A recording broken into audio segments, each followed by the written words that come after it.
Kita lanjutkan perkuliahan kita ya. Nah, di sini eh, yaitu apa ya?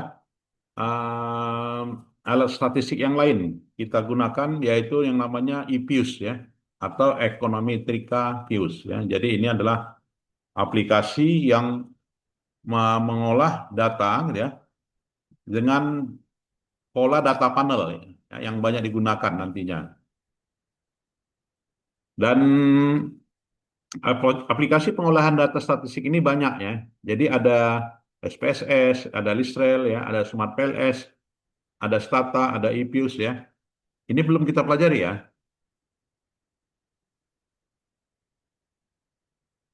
Belum ya. Oke, ada statistik R. Nah, mau pakai yang mana? Gitu kan? Nah, silakan ya. Bagi yang mau nanti menyusun tesis ya. Kalau saya sih tergantung ya. Tapi kalau kita menggunakan data primer, maka kita gunakan AMOS ya.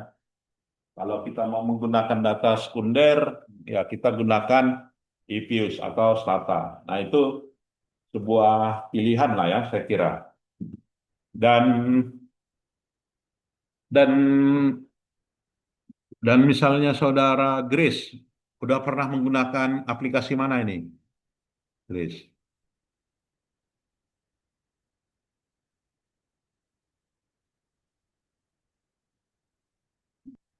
Atau misalnya Nara, Pelita, udah pernah pakai aplikasi mana? SPSS pernah pakai Pak. Oh, satu aja. Ya. Kalau yang lain, seperti misalnya apa ya? Ham, apa nih Hamdani ya, Ainil. Nah, udah pernah pakai SPSS, Pak. cuman aplikasi SPSS. Iya, Sarah, Pak.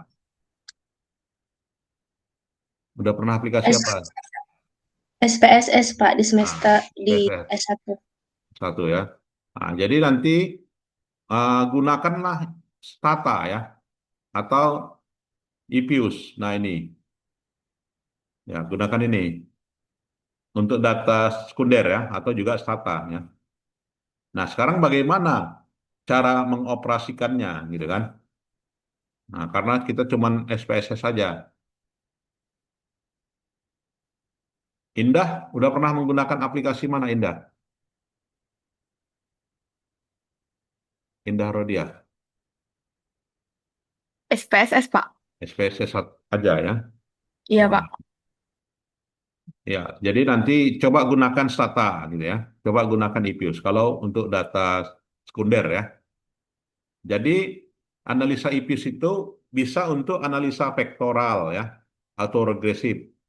Kemudian bisa untuk lattice square ya dan autoregresif.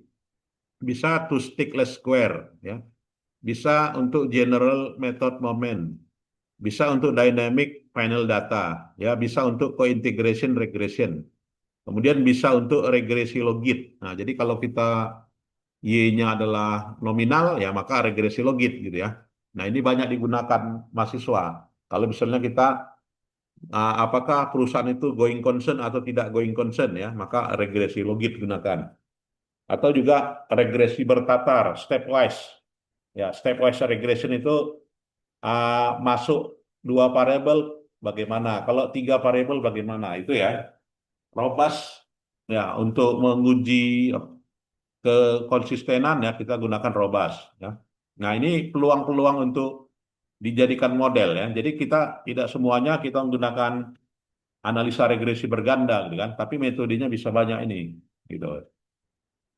Nah, jadi namanya kalau kita menggunakan menggabungkan antara time series dengan cross section itu namanya data panel ya. Data panel itu merupakan observasi unit ekonomi uh, yang sama ya atau cross section. Apa itu cross section?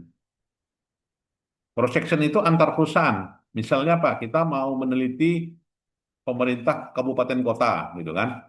Di Sumatera Utara ada 33. Nah, 33 itulah namanya cross section. Ada Pak Barat, ada Dairi, ada Simalungun, ada Kabupaten Karo, ada Langkat, ada Medan gitu kan. Ada Asahan, Deli Serdang gitu kan. Nah, gabungannya itu disebut dengan cross section. Dan kurun waktu time series dalam kurun waktu berapa tahun? Nah, misalnya dari 2022 sampai dengan 2026 begitu ya.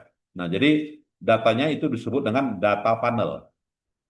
Nah, jadi kita wajib data panel ya seandainya menganalisa gabungan antara cross section dengan time series nah, namanya. Kemudian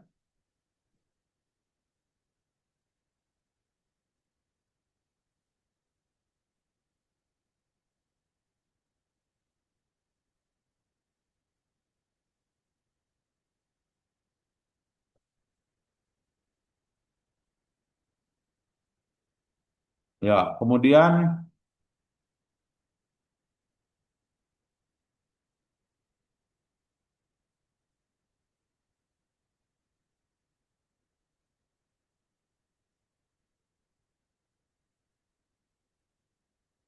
oke ya. Nah, kemudian untuk apa ya? Jadi nanti di metode di model gitu kan, buat namanya pool data ya, atau longitudinal data, atau event history analysis data, atau cohort analysis. Nah, itu nama nama lainnya ya.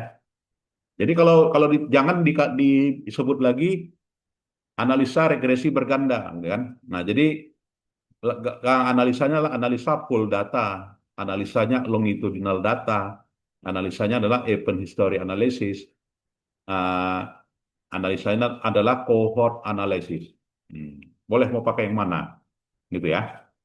Data umumnya diperoleh melalui survei yang berulang atau dengan mengikuti perkembangan sampel. Nah, bagaimana caranya kita mau ini di laptop ya sekarang kan udah banyak ya di Google tinggal download aja kan. Pakai tracker, pakai serial number udah banyak itu tinggal di download. Silakan cari IPUS 12 ya. Nah, kalau mau pakai nanti apa meneliti gunakan itu ya. Nah, keuntungan menggunakan panel data ini ya lebih informatif, mengurangi kolineritas, dinamika perubahan, unobserved factor gitu ya, dapat digunakan untuk mempelajari model ya dan dipelajari untuk satu bentuk perubahan yang dinamis ya. Jadi model linier ya, data panel namanya. Data panel itu Y sama dengan IT sama dengan AI ditambah beta X IT ditambah error. Jadi ini adalah variabel yang terobservasi dan diasumsikan bernilai konstan sepanjang waktu setiap tahun ya. Nah, jadi asumsi langkah melakukan data panel ya apa ya? uh, ada teorinya, kemudian identifikasi variabelnya, ya, kemudian apa ya? Ada analisa common effect, ada analisa fixed effect, ada analisa random effect, ya. Kemudian untuk memilih regresi data panel ini kita menggunakan uji Chow, uji Lengring, uji Hausman ya. Nah ini. Dan tahapan analisa regresi data panel itu, nah itu kan ada 3 metode, ya kan? Apakah metode CHAM, Common Effect Model, apakah metode FEM, Fixed Effect Model, atau juga Random Effect Model untuk memilih metode yang mana, gitu kan? Nah untuk memilih itu maka nanti lakukanlah uji Chow, uji Lengring, dan uji Hausman, dan lakukan uji asumsi klasik dan interpretasi. Nah ini langkahnya ya. Nah, untuk memilih modelnya, apabila kita menggunakan common effect model ya, atau pool OLS namanya ya, pool OLS, maka lakukanlah uji Chow. Nah, jadi uji Chow menunjukkan apabila nilai nilai uji chi-square-nya 0, kurang dari 0,05, maka metode FEM kita pilih. Tapi kalau di atas 0,05, maka metode RAM, itu ya. Kemudian kalau dia menggunakan metode Hausman, FEM dipilih kalau cross section chi-square-nya kurang dari 5%. Ya. Nah inilah. Nah nanti akan tahu sendiri lah ya bagaimana cara menyusunnya. Nah contohnya ini, kita mau meneliti pengaruh pertumbuhan ekonomi, Human Development Index, penanaman modal asing terhadap kemiskinan di 5 negara ASEAN ya. Jadi ini variabel independennya, ini variabel dependennya. Jadi modelnya ini, kemiskinan sama dengan alpha tambah B1 growth tambah Human Development Index tambah penanaman modal asingnya. Nah, jadi ini pola penyusunannya ya. Nah, kalau dia menggunakan SPSS, kita nggak seperti ini, ya kan? Kalau dia SPSS itu kan apa ya? Data tahunnya apa ya? Jadi dikumpulkan dulu Indonesia, Thailand, Laos tahun 2010, kan gitu. Atau tahun 2022 di sebelah kirinya kan, di sininya ya. Nah, di sini nanti tahunnya. Ini misalnya 2022 misalnya kan. Nah, SPSS kan gitu ya polanya. Tapi kalau dengan IPIUS tidak gitu ya. Jadi dengan pola cohort ya. Jadi dia tahunnya di sini. Ini 2010. Nah, ini dikumpulkan dulu ini Indonesia gitu kan. Baru ini Thailand. Ya, baru ini Malaysia. Dikumpulin dulu dia. Itu beda beda tabulasinya ya. Dengan analisa IPIUS. Mudah ini ya. Baik. Setelah itu setelah itu kita input di IPIUS-nya. Udah diinstal ya kan, sudah yang ambil yang udah di cracker gitu ya. Nah, selanjutnya kita pola datanya klik IPIUS gitu ya. Nah, di IPIUS itu kita polanya adalah balance panel, ambil ya, pilih balance panel. Kemudian dari balance panel itu pilih yang series datanya 2010 sampai 2019. Artinya ada 5 tahun ya. Nah, ini. Kalau bagaimana datanya nggak, Pak, data saya Pak banyak bolong-bolong katanya. Kenapa? Karena perusahaan tahun ini bayar dividen, tahun depan nggak bayar gitu kan. Tahun depannya lagi bayar gitu kan. Nah, maka kita jangan pilih balance panel. Pilihlah adalah unstructured undate. Nah, ini ya, unstructured undate. Oke ya. Jadi data annualnya unstructured ya. Nah, itu. Nah, kalau dia rutin ya, maka pilihlah yang namanya balance panel ya. Nah, dalam inputnya kita input ya, artinya datanya di Excel dulu ya. Setelah itu kita buka. Kita buka dari mana? Ya, kita buka dari apa ya? Dari menu empty group. Nah, dari quick ya. Nah, setelah itu nanti akan muncul dia seperti ini. Ya, selanjutnya datanya sebagai berikut. Nah, ini data kemiskinan, ini data growth, ini data human index. Nah, ini pakai titik ya. Kemudian dalam estimasi kita pilih estimation. Estimation, estimate, equation.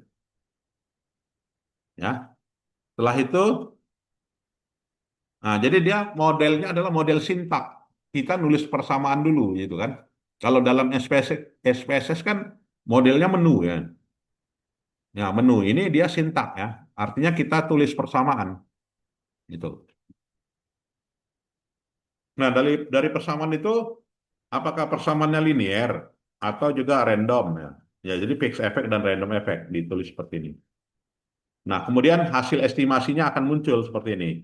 Nah, jadi tinggal tinggal muncullah ketika udah siap ya, ini nilai probabilitasnya, gitu kan. Dan ini nilai adjusted R square-nya, ya kan. Ini nilai F hitungnya, gitu kan. Ini nilai Durbinnya, ya. Berarti kan ini uji asumsi klasiknya ya. Nah, itu ya. Mungkin ada yang mau berdiskusi, silakan. Cukup jelas ya. Ya, kemudian uji Chow. Nah, uji Chow seperti ini. Kemudian uji Hausman, ya, seperti ini. Kemudian uji Lengring multiplier. Nah, ini ditampilin semua di hasil ya. Beda hasil dengan beda pembahasan gitu ya. Hasil dan pembahasan. Nah, kemudian kita estimasi. Ya. Jadi ini aja kita kopikan. Ya, kita kopikan, kita pastekan di laporan ya. Jadi secara simultan Human Development Index mempengaruhi sekian persen. Sisanya sekian persen dipengaruhi oleh model lain ya. Itu dia. Ada mau berdiskusi? Ya, kemudian uji normalitas ya. Jadi uji normalitas dengan IPIUS kita menggunakan Jerkubera namanya. Jadi Jerkubera bila p-value tidak signifikan maka asumsi terpenuhi ya. Jika signifikan maka tidak terpenuhi untuk normalitas ya. Nah, ini dia uji JB namanya. Jadi JB itu di mana? Dari menu estimate residual diagnosis pilih ya. Nah, maka muncul gambar sebagai berikut. Nah, jadi nilai JB-nya dari nilai probabilitas ini gitu ya. Nah, kalau dia tidak signifikan berarti terdistribusi normal. Itu dia ya. Baik, ada yang mau diskusi?